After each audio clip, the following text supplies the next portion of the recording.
Have you ever been in a conversation, maybe with a family member, a neighbor, or even someone at the grocery store, where something they said just didn't sit right with you?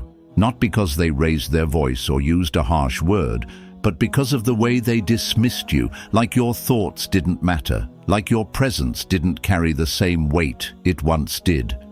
You might have walked away, smiling politely, but deep down it left a little bruise, a silent one. At this stage in life, many of us thought the battles would slow down. We've raised children, built careers, made sacrifices, and learned more about love and loss than words could ever fully express. And yet, disrespect still finds its way in. Sometimes it's subtle, sometimes it's loud, but it never feels good. What do you do when someone disrespects you? Not just once, but again and again. Do you lash out? Do you stay quiet? Do you carry it with you, letting it weigh you down long after the moment has passed? That's where something ancient comes in, something quietly powerful. No, this isn't about pretending not to feel or becoming some emotionless rock. In fact, it's quite the opposite. It's about how we feel, how we think, and most importantly, how we respond. It encourages us to live with purpose, with clarity, and with grace, even when the world around us doesn't. Today, I want to gently walk with you through some of the most practical and life-changing principles that can help us face disrespect, not with bitterness, but with wisdom. Whether it comes from a stranger, a loved one, or even your own inner voice, these ideas aren't just for philosophers in robes. They're for you, sitting in your chair, sipping your tea, wondering how to protect your peace in a noisy world. Let's start where all strength begins, with calm.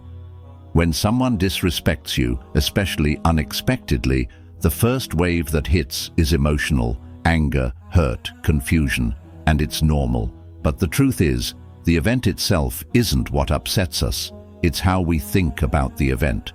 One ancient teacher put it beautifully: people are disturbed not by things, but by the view they take of them. Think about that. The words someone says don't have power on their own. It's the meaning we give them that stings.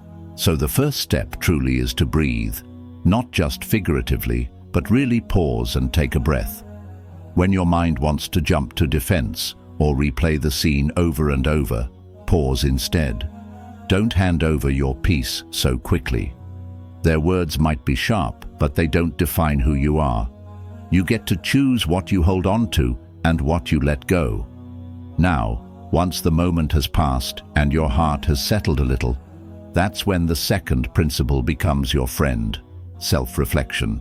This part isn't always easy. It takes courage, but if we want to grow, we must look inward first. Ask yourself, did I contribute to that tension in any way? Not in a way that blames you for someone else's bad behavior, but in a way that helps you see clearly. Is there a grain of truth in what was said? If so, maybe there's something to learn, and if not, perhaps it's just their own pain leaking out. Someone once said, "The happiness of your life depends upon the quality of your thoughts." That quote has always stayed with me. It reminds me that no matter what others say or do, my peace begins with me, and that peace is worth protecting. Sometimes reflecting on yourself helps you respond better the next time. Other times, it simply reminds you that not everything needs a response at all.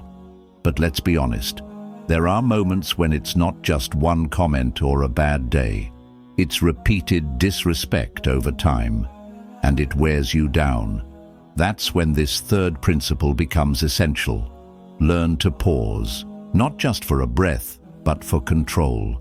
Someone once warned us, whenever you are angry, be assured that it is not only a present evil, but that you have increased a habit. What does that mean? It means that every time we let our anger drive the wheel, we're strengthening that reaction for next time. It becomes easier and easier to snap back and harder to choose grace. But when we pause, even for a few seconds, we create space. Space to think, space to remember who we are, and space to ask, what would be the wisest response here? Not the most satisfying in the moment, but the most helpful in the long run. Sometimes the wisest thing is a gentle boundary. Sometimes it's silence. And sometimes, yes, it might be walking away.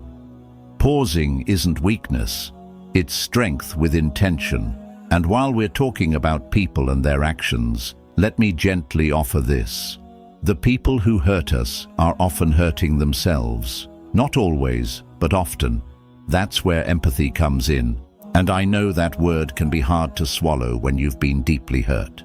But empathy doesn't mean excusing bad behavior. It means choosing to see the fuller picture. Maybe that family member snapped at you because they're overwhelmed. Maybe that young cashier who ignored your presence was dealing with her own storm. And maybe, just maybe, someone disrespected you not because of who you are, but because of what they haven't yet figured out in themselves. When you can view others through a lens of compassion, something inside you softens. It doesn't make you naive. It makes you free because you're not tied to their behavior anymore. You see it for what it is, and you rise above it. Now, I know these aren't quick fixes. This isn't about pretending things don't hurt. It's about what you do after they hurt. And sometimes the most powerful thing you can do is nothing. Just breathe, reflect, pause, and then respond. Not as the wounded, but as the wise. So if today you felt dismissed, or recently someone made you feel like you didn't matter, remember this: your worth isn't up for debate, and your response, that's where your power lives. Let's keep walking this path together. There's more to explore, and we're just getting started. When we begin to see that our power lies in how we respond, not how others behave, everything starts to shift. Suddenly, the burden isn't on the world to treat us kindly every moment. It's on us to stay centered, no matter what life throws our way. That's not easy, but it's where strength is born. One of the most powerful ways to stay rooted is to concentrate on virtue. External things, money, reputation, even approval from others, come and go. But our character, that's ours to build, ours to protect. Think about a time when someone deeply offended you. Maybe they questioned your ability, your memory, or made you feel irrelevant because of your age. In those moments, it's tempting to react from pride or pain. But true strength calls us to something greater. Not to win the argument, but to win our inner battle. And that's a battle for integrity. What would a wise person do here? That's a question you can always return to. Would they snap back? Would they stew on it for days? Or would they respond with dignity, speak truth if needed, and walk away when the moment has passed? Virtue doesn't mean you have to be passive.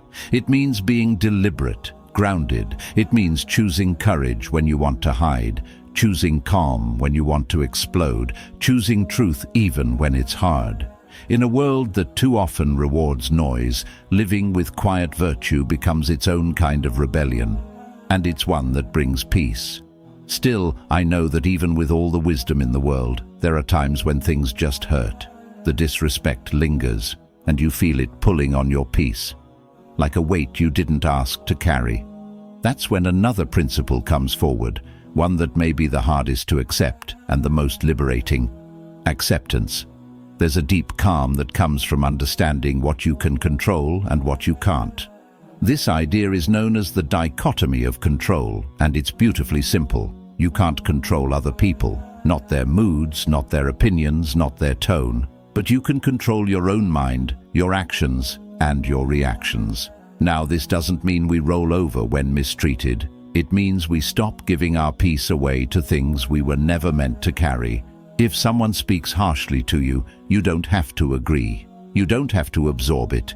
You can let it pass through you, like wind through an open window, without letting it knock anything over inside. One of my favorite quotes says, "He is a wise man who does not grieve for the things which he has not, but rejoices for those which he has." Sometimes what we don't have is an apology we deserve, a recognition we longed for, a sense of fairness. But what we do have is today and the power to choose peace over bitterness. When you start accepting what you cannot change, you stop wrestling with shadows. And suddenly, you're free to focus on the light. Speaking of light, let me offer you something a little unexpected. humor. It might seem strange to talk about humor in a conversation about disrespect, but laughter has a magic to it. Not the kind that mocks or belittles, but the kind that lightens the heart. When someone disrespects you in a petty way, sometimes the most powerful thing you can do is smile, not out of sarcasm, but out of clarity, as if to say, I see what this is and I choose not to carry it.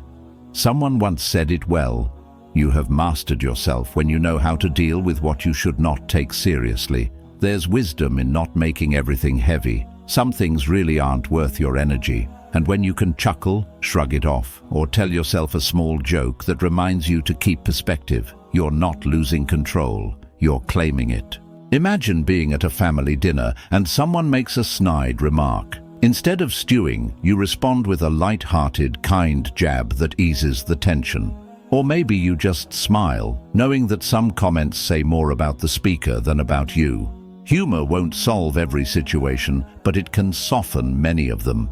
And for you, it might just make the difference between a bitter evening and a peaceful one. But I want to be clear, this isn't about ignoring bad behavior. It's about choosing how to respond with strength and clarity. That's why another key part of this journey is learning how to set boundaries. You see, staying calm doesn't mean being a doormat. It doesn't mean letting people walk all over you while you pretend not to feel a thing. That's not strength, that's suppression. Real strength is calm but firm, compassionate but clear. You can love someone and still say, that wasn't okay. You can be kind and still say, I won't accept being spoken to like that. Setting boundaries is about honoring your own dignity. When you tell someone what's acceptable and what's not, you're not starting a fight. You're protecting peace, not just yours, but sometimes theirs too. Because clarity, more often than not, reduces confusion. And with confusion out of the way, respect has room to grow.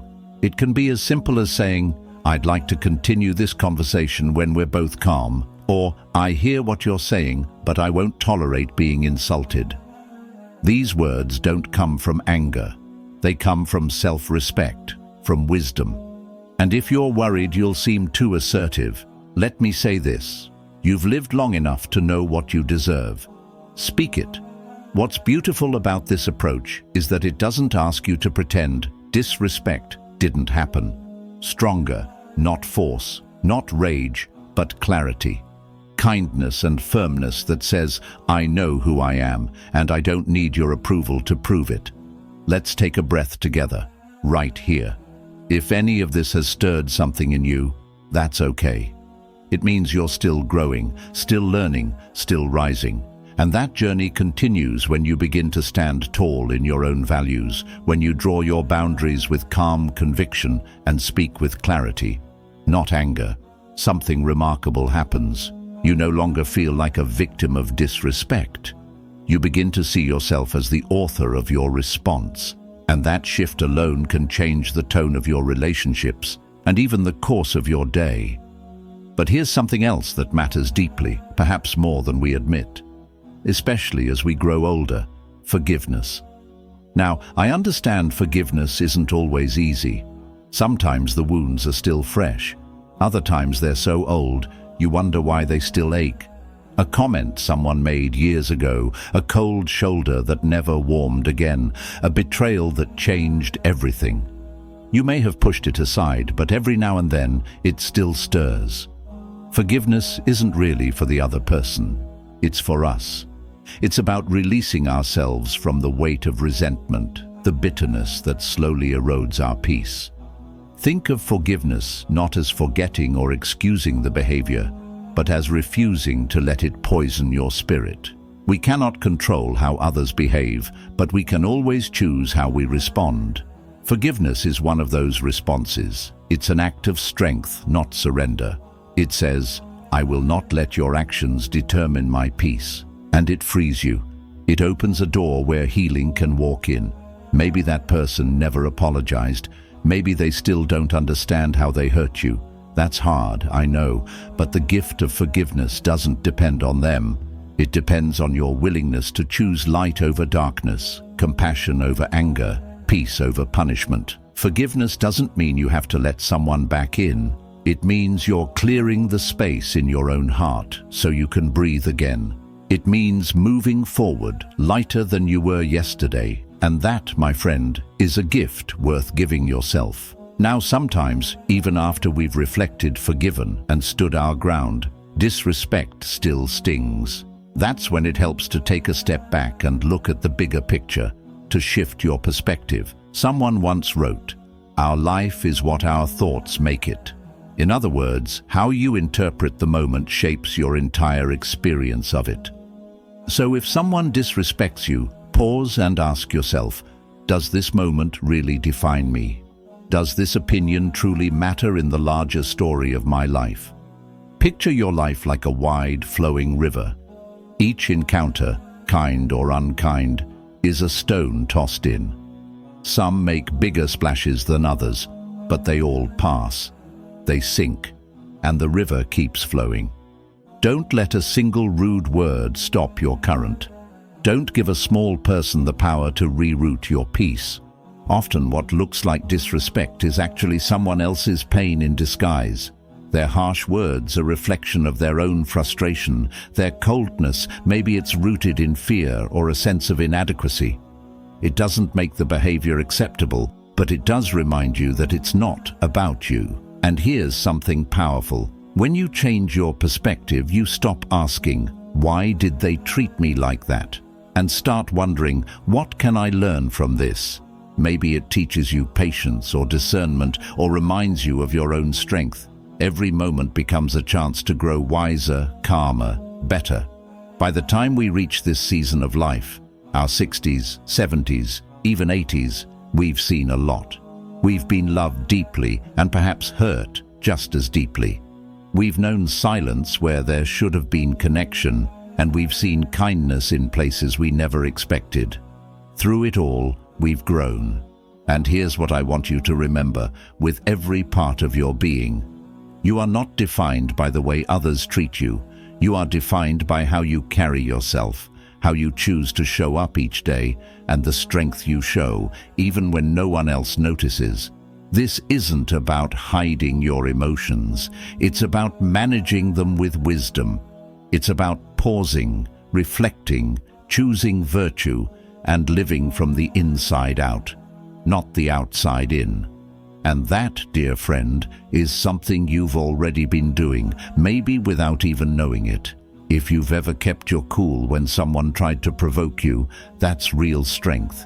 If you've ever chosen kindness instead of bitterness, you've lived with true virtue. If you've forgiven someone who never asked for it, just so you could sleep easier at night, you've already been walking a wise and powerful path. So today, let this not be just a lesson, but a reminder. A reminder that you have everything within you to face disrespect. Not with anger, but with grace. Not with silence, but with wisdom. You've earned the right to live in peace. Don't hand that peace over to anyone who hasn't earned your trust. I hope you'll take a moment now to reflect on what resonated with you.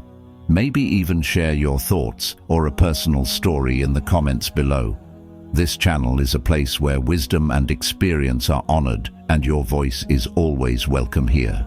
If this video offered you even one small piece of clarity or calm, I'd be so grateful if you gave it a thumbs up. It helps us reach more people who are walking the same path. And if you haven't already, consider subscribing. We share more content like this, gentle, grounded, empowering lessons that remind us how to live fully, with purpose at any age. Here's to living with dignity, walking with wisdom, and standing tall no matter what comes your way, because you deserve that and so much more. Take care, and until next time, stay steady, stay strong,